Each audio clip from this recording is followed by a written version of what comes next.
Okay, so this is about high-intensity interval training, also known as burst training.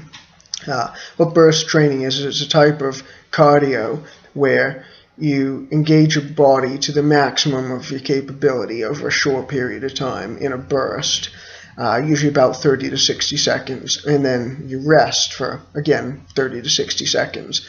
And you complete the activity about 4 to 8 times, depending on how much you want to do. And overall, you can be done with the entire exercise in probably 10 to 15 minutes.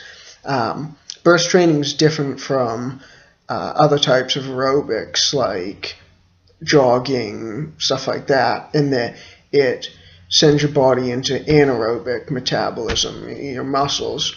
And what it does is it demands more oxygen than your body's able to provide to the muscles. So this sends them into anaerobic activity. You burn stored sugar while you're performing the exercise. And then you also deplete your oxygen stores. So after you finish with your burst training, your body goes into what's known as excess post-exercise oxygen consumption, or EPOC. And what this does is it allows you to actually be in the fat-burning zone as your body tries to replace or replenish that oxygen over the next 24 to 48 hours. So you'll actually be in the fat-burning zone for a day or two after you perform a set of burst training. You can do burst training in a bunch of different ways. Sprints is an obvious way. You can use an elliptical, which is a little bit easier on the joints. You could use a pull. You could even do certain exercises with dumbbells.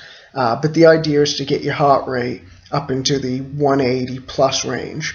So do one set of burst training, like one 30 to 60 second rep, and then do a quick pulse check and say count your pulse for about 10 seconds and then multiply by 6. So if you were trying to get to 180, you should be about 30 beats over the first 10 seconds. 30 times 6 is 180. You'd be in the range.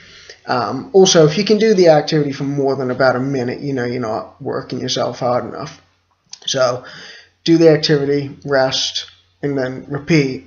And as much as possible, try to keep the rest periods to about 50% as long as the workout. So if you can, try to work out for a minute, rest for 30 seconds, work out for a minute, rest for 30 seconds, as much as possible. If you need to rest a little bit more, that's okay too. If you have stairs, that's another great way.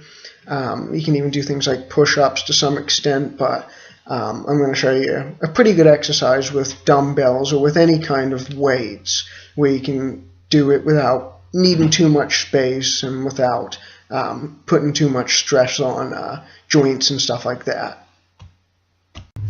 Alright, so for this exercise, you're going to want a couple of dumbbells, or you can get a couple of bags, put some stuff in them to make them heavy, and what you're going to be doing is a squat followed by curls, followed by overhead presses. It's going to look like this.